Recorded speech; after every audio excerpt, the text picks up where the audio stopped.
This episode is brought to you by Google Gemini. With the Gemini app, you can talk live and have a real-time conversation with an AI assistant. It's great for all kinds of things, like if you want to practice for an upcoming interview, ask for advice on things to do in a new city, or brainstorm creative ideas. And by the way, this script was actually read by Gemini.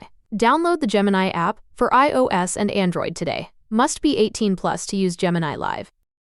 Hey, I'm Ryan Reynolds. Recently, I asked Mint Mobile's legal team if big wireless companies are allowed to raise prices due to inflation. They said yes. And then when I asked if raising prices technically violates those onerous two-year contracts, they said, "What the f*** are you talking about, you insane Hollywood ass?" So to recap, we're cutting the price of Mint Unlimited from $30 a month to just $15 a month. Give it a try at mintmobile.com/switch. $45 up front for 3 months plus taxes and fees. Promo rate for new customers for limited time. Unlimited more than 40 gigabytes per month. Slows full terms at mintmobile.com. Good afternoon, guys, and welcome to the podcast. Happy holidays. Today, I've got Lee Mosbacker, founder and CEO of Saranis.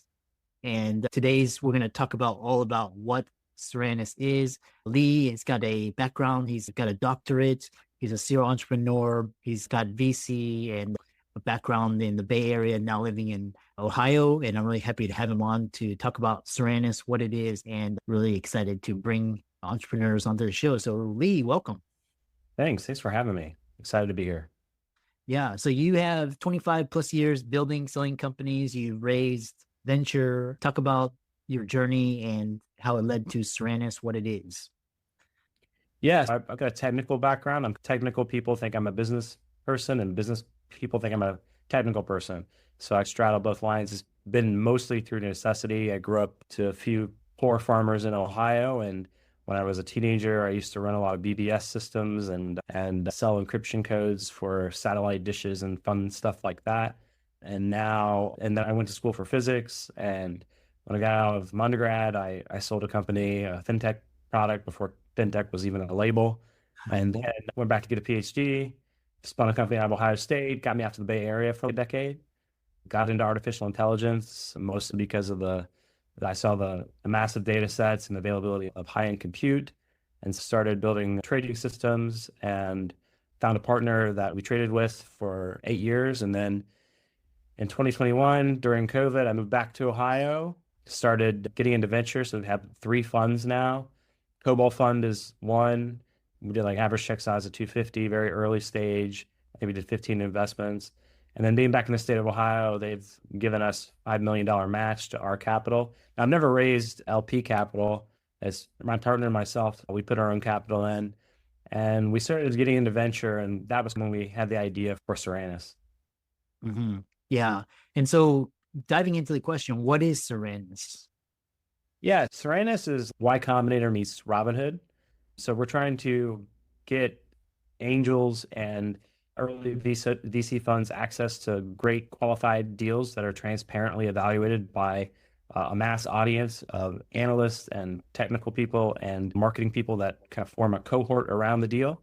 And then we use AI on top of that to give weightings and attribution to those decisions. And so we provide this access to this vetted deal flow. And then we wrap it all up in like an index fund that we can then bring investors on to buy chunks of that. And it's a very liquid fund, so they can buy and sell their positions whenever they really want. And we, as a sort of company, will invest in hundreds of deals over the years, trying to get to that critical mass of deal flow to where we've diversified the risk and we make it liquid. And that's really what investors are looking for these days. Mm-hmm. So it sounds like Saranis solves the problem of venture. And talk about why venture is, most people, when they think about A16Z and all these, they think like big money. But you say venture is an unappealing and underperforming asset class, and Saranis comes in and solves the problems with traditional venture. Yeah, I think if you're A16Z or you're another big fund, you can self-bake a lot of the success in your deals.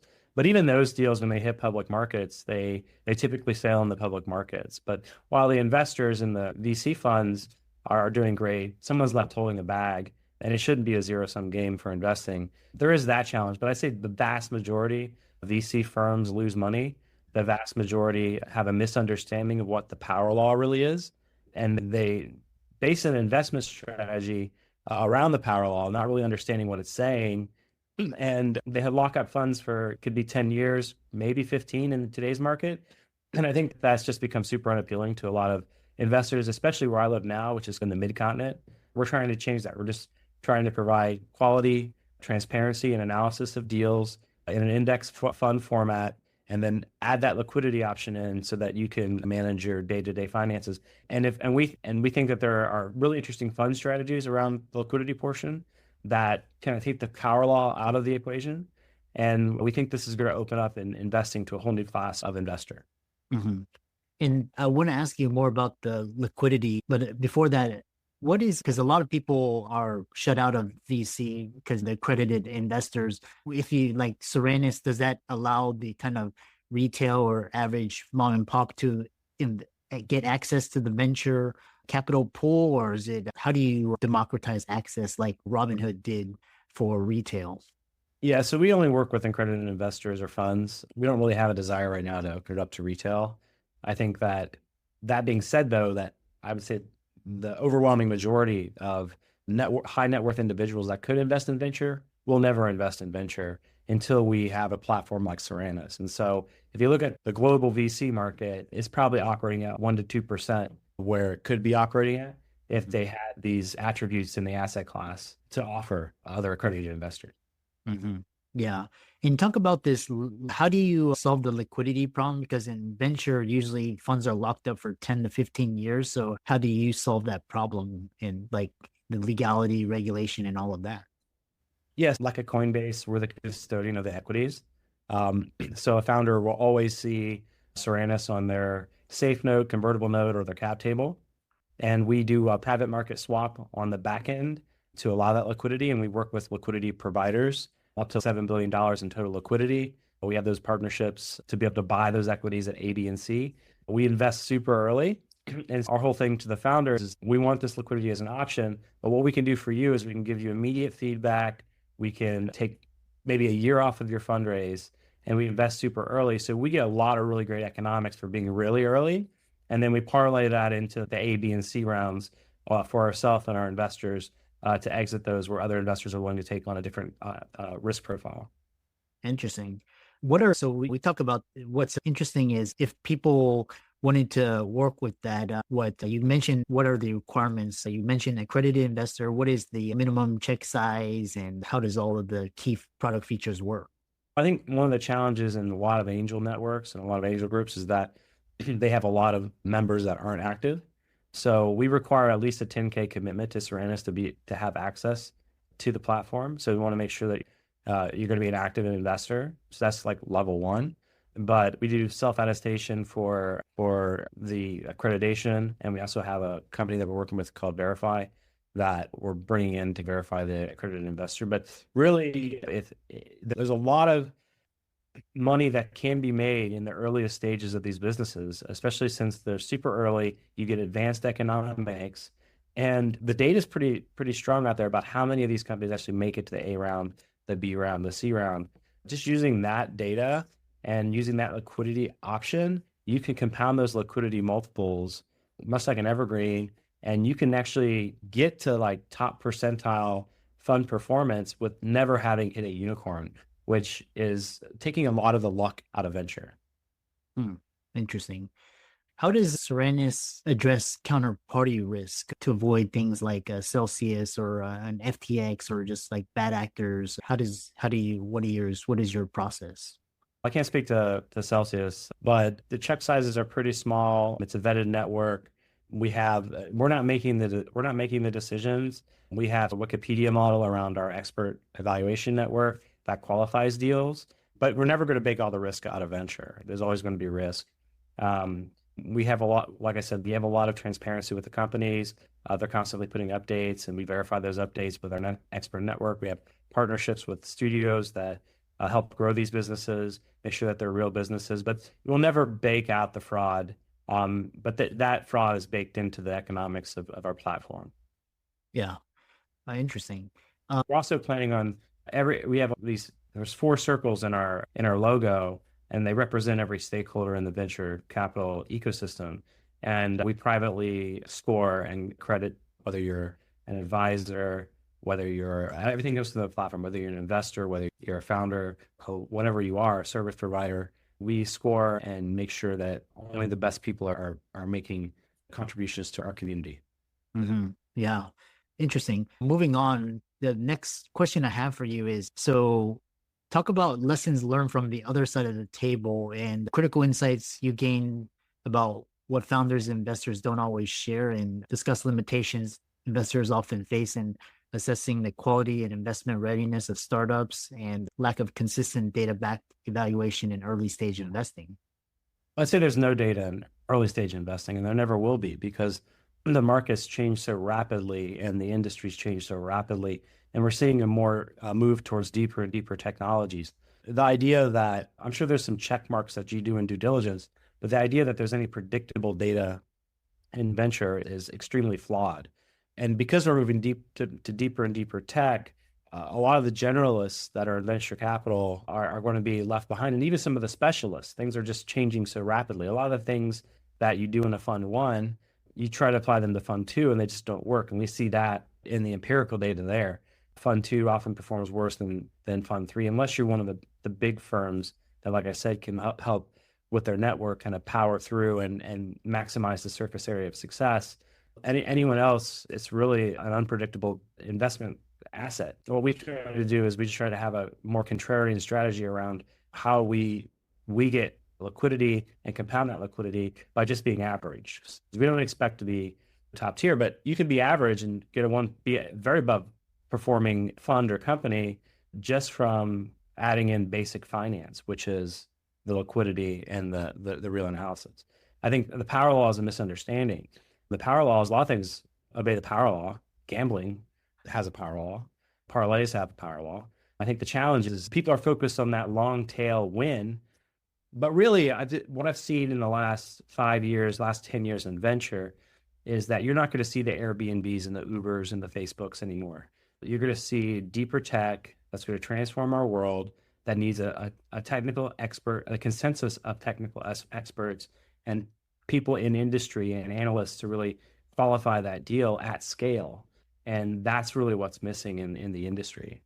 Oh, what does it mean for you to invest smarter, not harder? And how does building Saranis exemplify that? Yeah, so focused on the short tail of the power law, you can have amazing economics if you can just, fraud is one of the things, but things that had no shot of success. And I see VCs investing in a lot of deep tech things that have no shot of success. You'd be amazed at the number of climate tech deals that are done that violate the first and second laws of thermodynamics. And then you have all the market problems you have to worry about. It's quite obscene looking at the investment climate. And I think it's being reflected in LPs now. LP sentiment's at an all-time low. They're not dumb individuals. They know that their money could compound a lot easier in other asset classes. And when you lose faith in an industry, you're making deals you don't understand, and you can't call someone up and get the information you need. And that due diligence process is broken in itself, because people that you call up, they probably don't want you to shoot the messenger. They probably want you to call them again. And they may not have a really good snapshot on the industry. I'm a physicist. I wouldn't say I understand quantum physics, but I know quantum physics. I use it as a tool. But the idea that I could evaluate on my own a quantum computing startup technology or market would be silly. Mm-hmm. Yeah. Final question is, how does your background with a PhD, obviously in research and academia, how did that help you go become a startup founder, raise venture capital, be in this whole startup ecosystem? Yeah, I just want to be part of the next big thing. That cuts both ways. Often you're very early. But it gives you insights that asking experts alone probably is not a great idea. Asking technical experts specifically alone is not a good idea. They often don't understand markets work and how investment works and how the world really works. But on the flip side, if you don't have access to that, you're setting yourself up for failure. And so I think being able to straddle both of those things puts me in a unique position to understand what can be true, how do we validate something's true, what is predictable data, what's not predictable data. But on the other side, understanding that we all are taking moonshots on things that have a very low success rate, and putting that all together in the context of an investment firm, I think is a unique sort of skill set for myself and those around me. Yeah. How can people find out more about you and reach out to you and check out your work? Yeah, download the app. We're in the Play Store. We're in the Apple Store. Go to our website, Saranis.io. Take a look at the product. It's very video forward. So we have a newsroom where, podcasts like this and other venture and startup community-driven content is created to help the ecosystem. And then we have a section where you can scroll elevator pitches and dig deep into the deals that are on the platform. And I think there are 200 deals now on the platform. We launched in August. We're growing anywhere from 20 to 30% week over week. We started doing some deals Q4 this year, and we're going to really ramp up here in Q1 of next year. We do have $100 million in family office support behind us. It's not like we're a network of angels. We're going to put our money where our mouth is. If you're a founder and you want access to some great feedback from amazing human beings that we've curated, and you want a shot at getting funded in 2 to 4 weeks, then you should check out the app. Yeah, excellent. Thanks so much for coming on and describing, and happy holidays, and keep up the great work. Thanks for having me on. I really appreciate it.